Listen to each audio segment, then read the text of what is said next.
14 de agosto recordamos que, entre otros santos, celebramos el santoral de San Maximiliano Kolbe. Sobre San Maximiliano Kolbe recordamos su vida.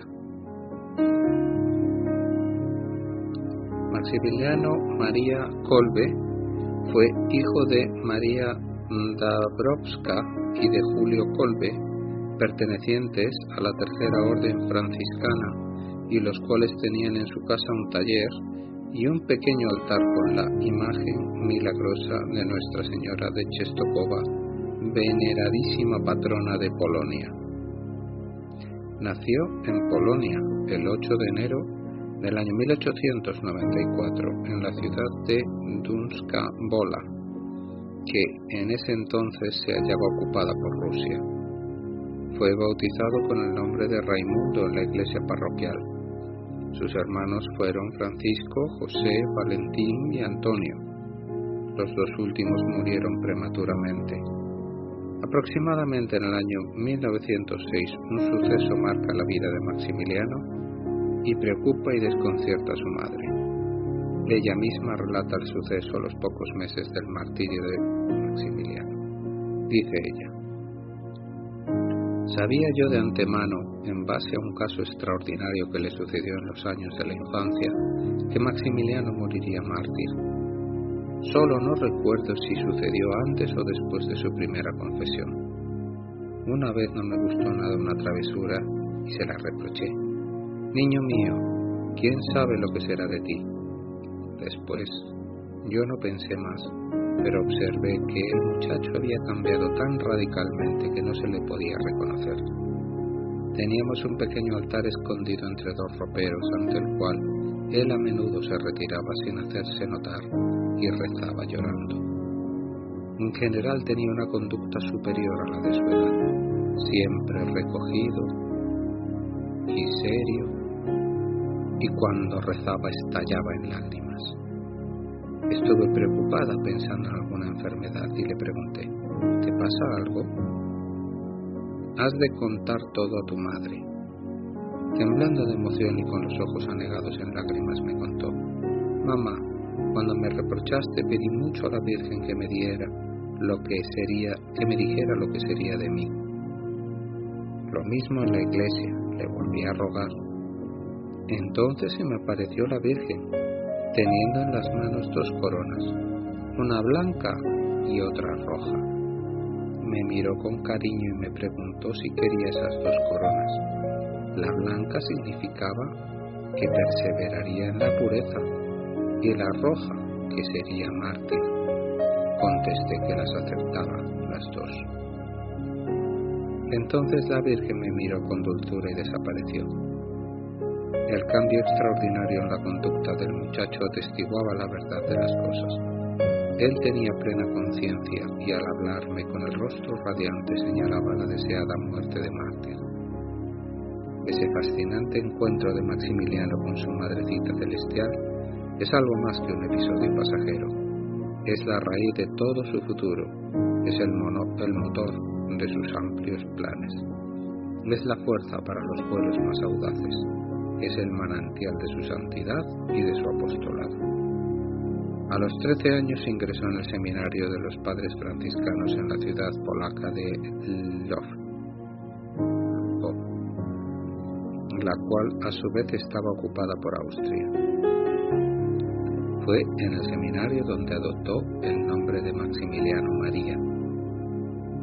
El padre Wilk lo describe así: era diligente en el cumplimiento de sus deberes, dotado para las matemáticas, obediente a los profesores, servicial con los compañeros, alegre pero equilibrado. Rezaba con recogimiento, alegre y equilibrado. Un episodio se me grabó por siempre. Entrando en una sala vi a Maximiliano de rodillas ante una gran cruz, absorto en oración. Pero de pronto entró la crisis en ambos hermanos. Maximiliano se convenció y convenció a su hermano de abandonar el seminario. cuando estaban a punto de hablar con el superior, les visita la madre llena de alegría. Orgullosa les cuenta que José, el hermano menor, también entraría en la orden. Además, ella y su esposo también tienen vocación religiosa, de manera que sería toda la familia franciscana.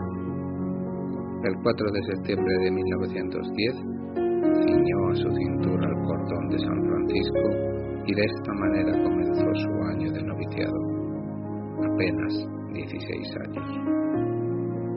En el otoño de 1912, el padre provincial, teniendo en cuenta las excelentes cualidades intelectuales de Fray Maximiliano, dispuso que junto a otros siguiera sus estudios de filosofía y de teología en Roma, donde los finalizó.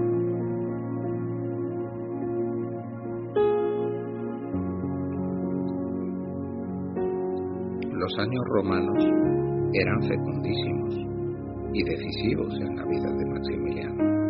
La Virgen lo esperaba para inspirarle la fundación de la Milicia de la Inmaculada. En 1918 es ordenado sacerdote. Maximiliano siempre fue muy devoto de la Inmaculada Concepción, por lo que pensaba que la Iglesia tenía que ser militante en su colaboración con la gracia divina para el avance de la fe católica. Es por eso que, movido por su devoción, funda en el año 1917 un movimiento llamado la Milicia de la Inmaculada, el cual se consagraría a la Virgen María y lucharía con todos los medios moralmente válidos por la construcción del reino de Dios en todo el mundo. En palabras del propio San Maximiliano, el movimiento tendría una visión global de la vida católica bajo una nueva forma que consiste en la unión con la Inmaculada. Inició la publicación de una revista mensual llamada Caballero de la Inmaculada. Esta era orientada a promover el conocimiento, el amor y el servicio a la Virgen María. Comenzó con un tiraje de solo 500 ejemplares en 1922 y para el año 1939 alcanzaría cerca de 1.000.000 de ejemplares publicados. La primera ciudad de la Inmaculada se funda en el año 1929 en el convento franciscano situado en Niepokalanów, a 40 kilómetros de Varsovia, que luego de algunos años se convertiría en una ciudad consagrada a la Virgen y, en palabras de San Maximiliano, dedicada a conquistar todo el mundo, todas las almas para Cristo, para la Inmaculada, usando todos los medios lícitos, todos los descubrimientos tecnológicos, especialmente en el ámbito de las comunicaciones. Luego de que el Papa solicitara sacerdotes para ir a misiones, en el año 1931 se ofrece voluntario y viaja a Japón, donde funda una nueva ciudad de la Inmaculada, Mubezai no Sono, y publica la revista Caballero de la Inmaculada en idioma japonés, Seigo no Kishi. Regresó a Polonia en el año 1936, siendo director espiritual de Niepokalanów, y luego de 3 años, mientras se daba la Guerra Mundial, fue apresado junto con otros frailes y enviado a los campos de concentración en Alemania y Polonia. Poco tiempo después, el día de la Inmaculada Concepción, es liberado. En 1941 es nuevamente hecho prisionero y esta vez es enviado a la prisión de Pawiak y luego llevado al campo de concentración de Auschwitz, donde prosiguió su ministerio a pesar de las terribles condiciones de vida. Los nazis siempre trataban a los prisioneros de una manera inhumana y antipersonal, de manera que los llamaban por números. A San Maximiliano le asignaron el número 16.670. A pesar de los difíciles momentos en el campo, su generosidad y su preocupación por los demás nunca le abandonaron. El 3 de agosto de 1941, un prisionero escapa y, en represalia, el comandante del campo ordena escoger a 10 prisioneros para ser condenados a morir de hambre. Entre los hombres escogidos estaba el sargento Franciszek Garjonicek, polaco como San Maximiliano, casado y con hijos. No hay amor más grande que este, dar la vida por sus amigos. Juan 15:13. San Maximiliano, que no se encontraba dentro de los 10 prisioneros escogidos, se ofrece a morir en su lugar. El comandante del campo acepta el cambio. Luego de 10 días de su condena, al encontrarlo todavía con vida, los nazis le colocan una inyección letal el 14 de agosto de 1941. De esta manera, San Maximiliano María Kolbe da testimonio y ejemplo de dignidad en medio de la más terrible adversidad. En el año 1973 el Papa Pablo VI beatifica a San Maximiliano y en 1982 Juan Pablo II lo canoniza como mártir de la caridad. Juan Pablo II comenta la influencia que tuvo San Maximiliano en su vocación sacerdotal. Surge aquí otra singular e importante dimensión en mi vocación: los años de ocupación alemana en Occidente y de la soviética en Oriente supusieron un enorme número de detenciones y deportaciones de sacerdotes polacos hacia los campos de concentración. Solo en Dachau fueron internados casi 3.000.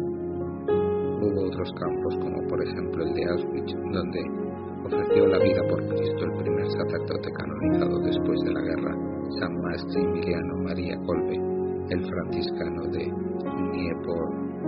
Niepokalanów. Bendito San Maximiliano Kolbe, ruega por nosotros pecadores. Amén.